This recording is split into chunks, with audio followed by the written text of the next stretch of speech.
What's up, everybody, and welcome back to another episode of Lockdown 23 and 1. So a couple stories that I'm going to be bringing to y'all's attention today is pretty damn sad. You know, not unless you're really searching for it or the person is pretty popular are you going to hear about anybody dying in prison. And I'd say about every 4 months I like to bring some to your attention, and today that's what we're going to do. Just trying to show a little bit of awareness to the reality of prison. But if lockup content is a genre that you're into, do not forget to hit the like, subscribe, notification bell before you leave. The first story is going to be coming from Florida. The title of the article is Inmate Starves to Death, Unable to Reach His Food After Officers Paralyzed Him. My neck is broken, I'm paralyzed, said Craig from a wheelchair. You're bullshit and you're just trying to get a lawsuit, said the correctional officer. Craig laid on the floor of his cell for the next 5 days pleading for help as officers dropped trays of food that he couldn't even reach. Just hours before, officers tackled him to the ground, dislocating his neck.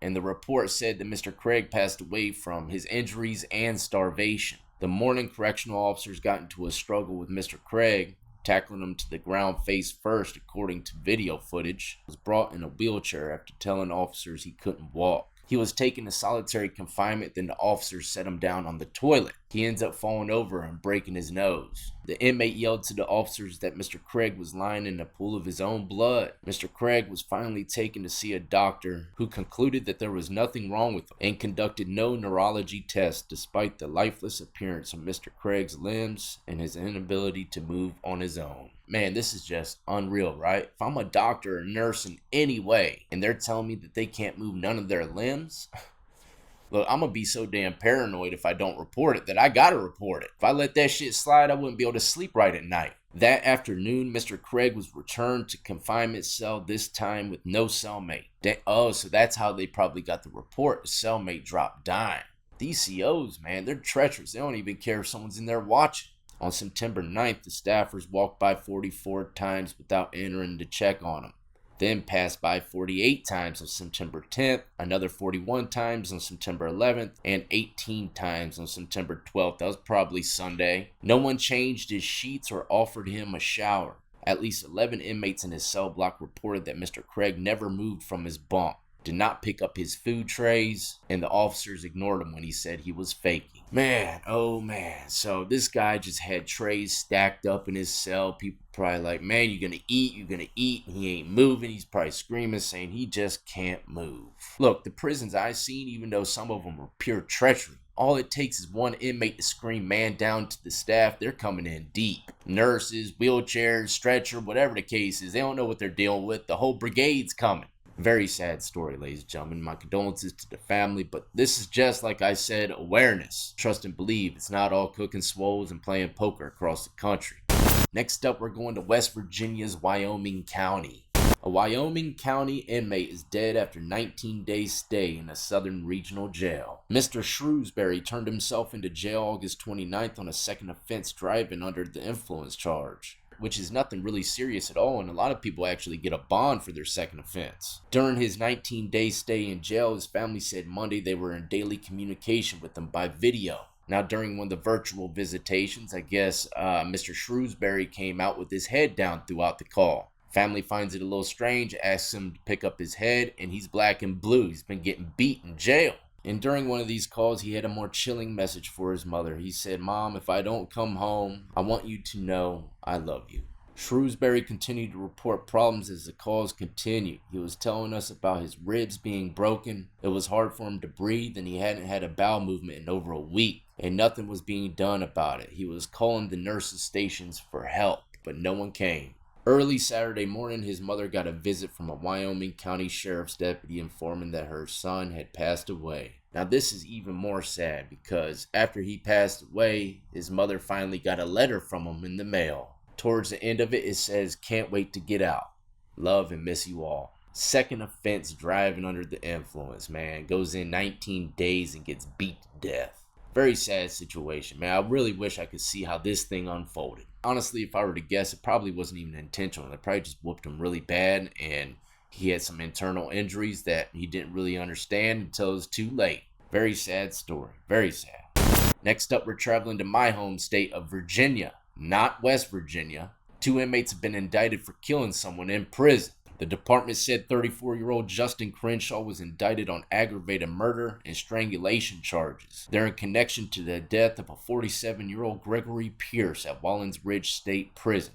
In a separate incident, 38-year-old William Pettigrew was indicted on aggravated murder and strangulation charges as well. Those charges are in connection to the death of a 37-year-old Anwar Phillips at Red Onion State Prison. Both of these individuals, Crenshaw and Pettigrew, were indicted on September 21st, 2022. But they're both separate situations, and Wallens Ridge and Red Onion are the highest level prisons in the state of Virginia. Those prisons are super secure, and when they're out their cell, they're being watched 24/7. So their lockdown status is pretty treacherous. I'm guessing strangulation, they probably killed their own cellmate. But Virginia's highest level prison is the Red Onion. They actually made, I believe, a Netflix series on it, and I've done a lot of reaction videos to it. It's a scary place. You know, when I was reacting to it, you can sense the gloom through the monitor.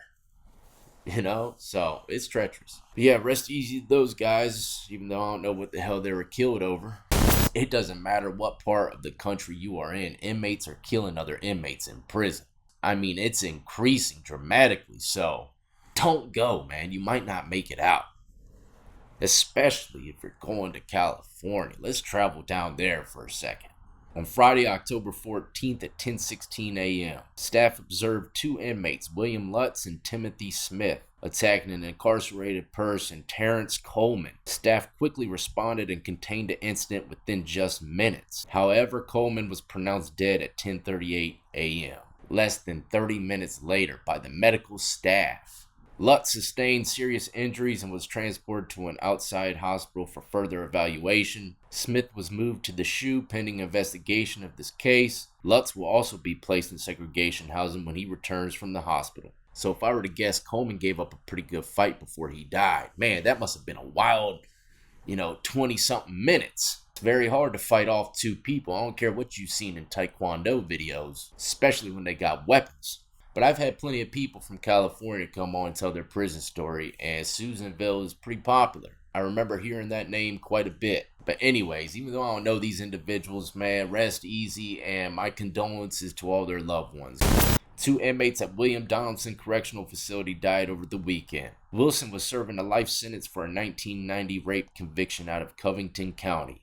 His cellmate found him unresponsive in his cell at 11 p.m. Friday. He was pronounced dead at 11:15 p.m. Wonder what happened with that guy. It doesn't go into too much detail with him, but I can only imagine what happened with him with a charge like that. See, people that got dirty charges, they could go, 10, 15 years in prison without having any issue, and then they run into someone that actually really truly cares about the crime that he committed. Usually it might be a younger guy with something to prove, and he just gets a bad taste in his mouth with you being in the cell with those charges. That's how a lot of these situations happen. A lot of people might be asking themselves, why didn't it happen sooner? That's why.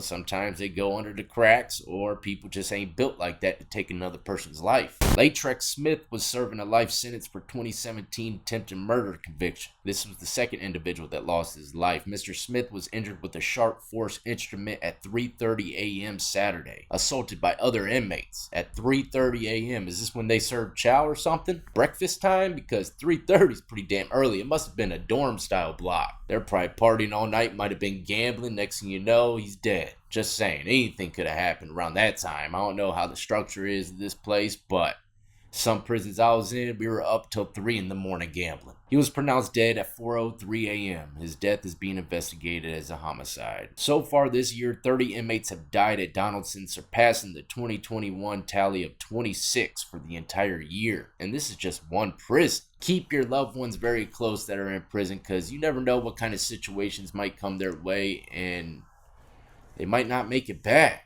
But that's it, ladies and gentlemen. Like I said, just a little bit of awareness. Let me know what you think about these stories in the comment section below. And don't forget to check out my second channel. Change the name again, 23-in-1 Shorts. So go over there, support the channel, nothing but shorts. And as always, I salute every last one who's been supporting me since the beginning, and everybody who's just now joining the lockdown compound. Y'all be easy, be safe, and stay free.